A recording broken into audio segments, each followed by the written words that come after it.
Carl and Brendan here from Brrraains A Head-Banging Life, gbhblofficial for short, and it's track by track time. Taking a look at New American Gospel by Lamb of God, the second studio album by the American heavy metal band, as well as their first album under this specific name, the Lamb of God name. They were originally known, obviously, as Burn the Priest, released in 2000 through Prosthetic Records. It's also the first release with Willie Adler on guitar, who replaced Abe Spear. And obviously, Willie Adler is quite synonymous, with Lamb of God these days. The year 2000, did this cross paths with you?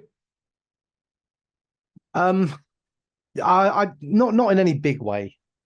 You know, I back then I wasn't, and I still wouldn't say I ever have been really the world's biggest Lamb of God fan, while always being aware of their existence and knowing songs, like, you know, rather than like whole albums.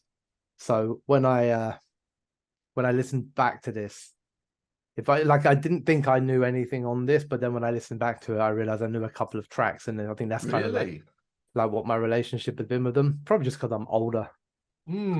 That's all it is. I'm older, so around 2000, I was, you know, long into listening to heavy metal, so the chances of me not hearing a Lamb of God song probably would have been slim. Yeah. I got nothing with this album. No familiarity, no memory of any particular track. I certainly wasn't listening to it in the year 2000. I mean, I was 16, and this was way, way away from what I would have been listening to at that time. And even now, like, listen to it now, there was nothing on it that sort of said to me, oh, this was a song that I regularly hear. It's later Lamb of God that I'm more familiar with. Yeah, but we'll get into it then and see what we got. We'll start with Black Label, and immediately I was like, oh, this is rough sounding. Yes, I do know why. Before anyone starts writing in the comments, I know why, and I know they've held their hands up to the heavy drinking and lack of care that they had in this album. They've kind of been open about that. However, I have to listen to it, and that doesn't make up for the general crapness of the sound. That being said, I won't deny that the heavy groovy of this one is enjoyable, and the overall aggressive tone works enough for me. Yeah, I said I didn't know a lot of the songs by names, but I recognized a couple by sound. This was one that I did recognize. Same as you, felt like it's very, very raw, very rough. I quite like it as a song. I like it overall. I think there's, you know, good heavy riffs, and I quite like the raw sound a little bit, to be honest with you. Drums are very, very good. Vocals are strong.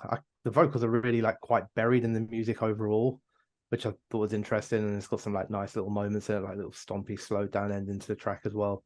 But I did find it quite interesting that occasionally when I was listening to not just this song, but this song in particular, I couldn't help in my head referencing the drums on Saint Anger.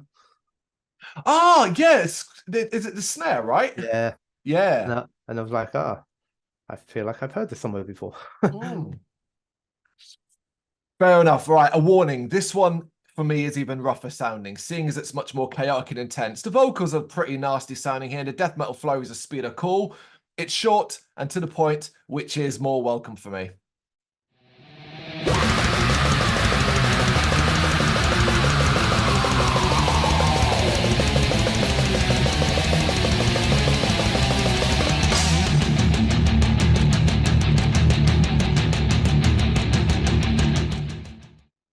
Yeah, I think the drums again stand out for me. Vocals have power, like a couple of little switches in tone, but everything, you know, generally it's quite run of the mill in terms of what it's actually offering. Not that that means it's bad. It's just like, you know, I don't know, it's just drums and riffs, you know, in a kind of raw, sounding kind of quite amateurish in terms of the sound, obviously for the reasons that you've already said. It's got a couple of little moments in it, nice little additional lead guitar on the riffs at the end. Yeah, it's okay. There it is. In the absence of the sacred, there's barely a chance to catch breath as this one comes hot on the heels of the previous, showcasing the same kind of manic energy. But this is a track that gets stompier as it goes on. It is meaty sounding. The ending is all kinds of hard. But again, I'm just not overly impressed. Yeah, I mean, I like preferred this one so far, but you know, I don't think the bar is like really up there. So, you know, there's a few little moments in it, like there's the two songs I felt at the beginning were very, very similar. Yes. Whereas there's a little bit of a change up in the vocal delivery at points. There's some deeper, darker growls, and, you know, good drumming again. There's some great riffs, and there's plenty of catchy beats and plenty of grooves. And I also thought, the ending is really, really strong. That really ridiculously slowed down section and raspy screams. So I preferred this one out of the three that I'd listened to so far. Yeah. But like my bar was quite low, I would say, at the moment overall. Yep. Yeah, I thought it was quite interesting because I kind of figured it's Lamb of God. I was entering safe territory and that I would likely enjoy most of it. And as you say, it's not that it's bad, but it isn't high stuff yet. But for me, it gets a little better with Letter to the Unborn. I do like the fire in this one, as it's got a really take no prisoners kind of track. But the basic groove for me is a really welcome touch too. It's another shot and pointed track that I get along a lot better with, and I really enjoyed this one. Yeah, I'm quite similar. I think so far we may end up quite similar across this album. To me, actually, like in a way, this is kind of the starting point where the album started improving for me. So I thought I really enjoyed this song. I thought it was very fast, frenetic, great drumming, great riffs. I love the sped up sections. I could see myself pitting to this. Really like the little solo too, but mostly I just generally like the overall kind of energy and attitude within this one. All right. Yeah, good point. I'm interested to see if it carries on, if we're kind of matching up as we go along, because it's the Black Dahlia next. And for me, this is one of the best tracks on the album because it has that horror-laden introduction, then kicks off in thrashy style before dropping a beatdown of groove on arses. Lamb of God sound more like the band they'll become on this track, but there is an underlying thrashy feel to the track overall that I really enjoy.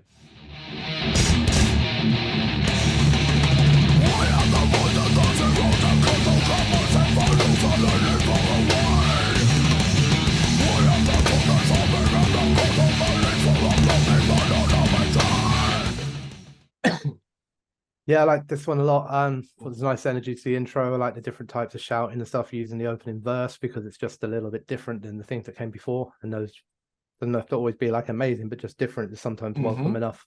And it's just nice to get those little moments that change things up, even if they're subtle. There are only so many times I can write across this thing that I like. I think the drums are good and there's some good riffs. Yeah. But there is, again, but I also like the song because it has like little moments in it, which are the things that elevate it from being a good to what I think is a great track. I think there's some really good sort of stop-start riffing and very screechy lead guitars that bookend the riffs. And there's a sort of a section of it where we get into some quite higher sort of toned screams as well. So just dappled with the sort of structure of a Lamb of God song with here's a big riff, drums and groove, but then had enough little creativity kind of dapples around it as well to just elevate it a bit. So probably my favorite so far.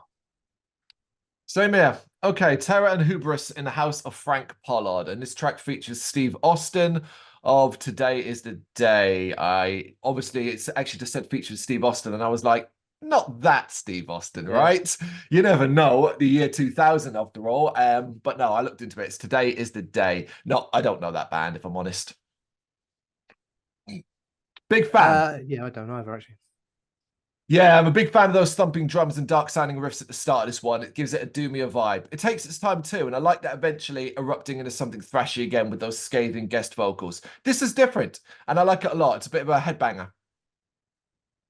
Yeah, we're so similar, man.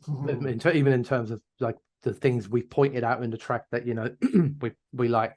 So I wrote the big fan in riffs and beats and an intro quickly catches your attention. I really like the screaming lead guitars that join in, essentially blazing out a strong solo as part of the intro. It's a very, very patient song, really takes its time. And when it does kick in, it makes me think of Rain in Blood just for a second. Different vocalists freshen things up a bit, so that's quite welcome as well. And amongst the collection of this typical kind of punchy and crunchy riffs, there's some really neat standout moments, some really fast sections, more fantastic drumming and some cool riffs. So yeah, I'm a big fan of this track. I especially like the vocals and the contrast between both across the whole song, like the two different styles of vocaling. Okay, latter half then, we've got the subtle arts of murder and persuasion. I like the off-kilter guitar sound that plays over the intro to this track. I also like the thump of the drums and how it gets meatier and more intense as it goes on with more instruments joining in. The sound is getting darker. That being said, I don't think this one goes anywhere particularly interesting in the end. It's heavy and fast, but I was a little bored by the end.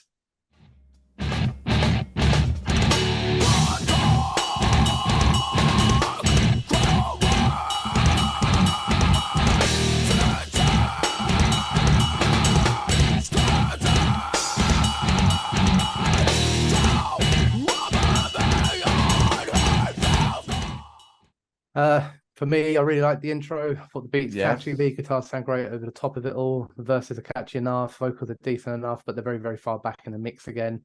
Although they come forward a little bit as the song progresses. I think across this song, for me, the drums again stand out as the most exciting thing happening on it. There are some decent riffs and stuff like that, but I just think the drums really stand out. But that might also be Yeah. down to the production because Yeah. you can hear them a lot, you know.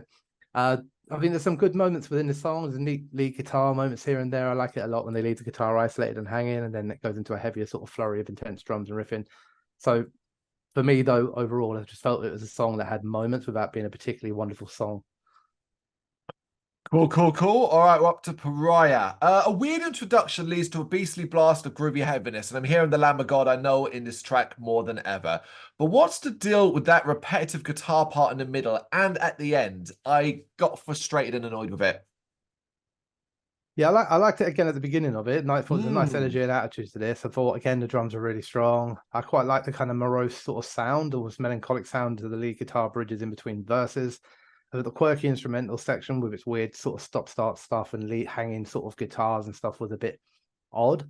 So I Mm. just felt overall it was okay. A little bit repetitive. Which again, we're very similar. A lot of what we've done here, and not quite hitting the heights of the better songs on the album.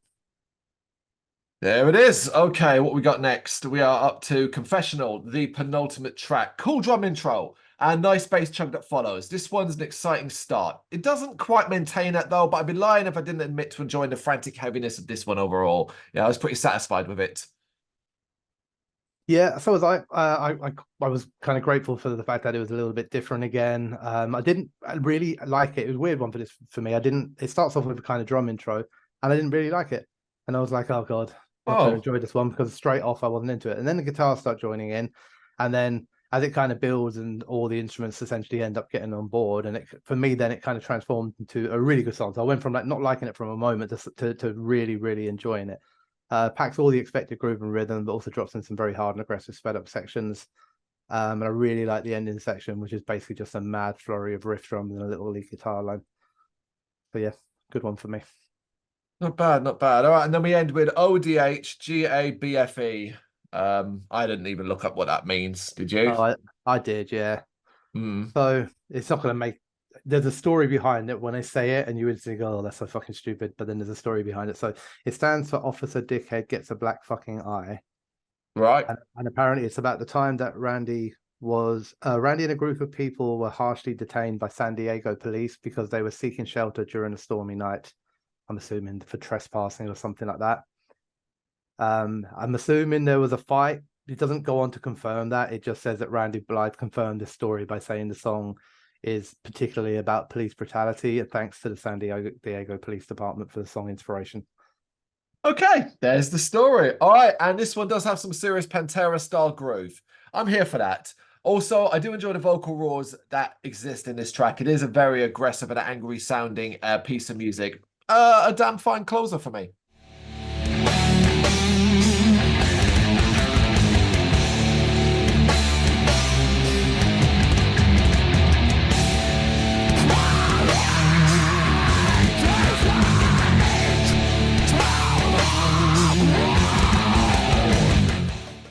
Yeah, I quite like it again, but only on the same level as I liked a lot of the songs. I thought there's some nice raspy shouted vocals in the intro, and of course the typical lots of strong riffs, plenty of groove, another masterclass of catchy drumming. But I didn't find much in this one to really make it stick in my memory. I just thought it was another decent song, like certainly not Mhm. bad. I had no problem with it. But where there are a couple of songs in this album that I thought, oh, they're really good. I'd listen to these again, and there were a couple that it felt like a filler track to end on. I had better songs in the album. Ah, speaking of which, then I guess we'll do our top three as that's the end of that album. We'll jump straight to it. Do you want to take it away? Yeah, cool. So my three, I've got Confessional. I have Okay. got Terror and Hubris in the House of Frank Pollard, and I've got the Black Dahlia.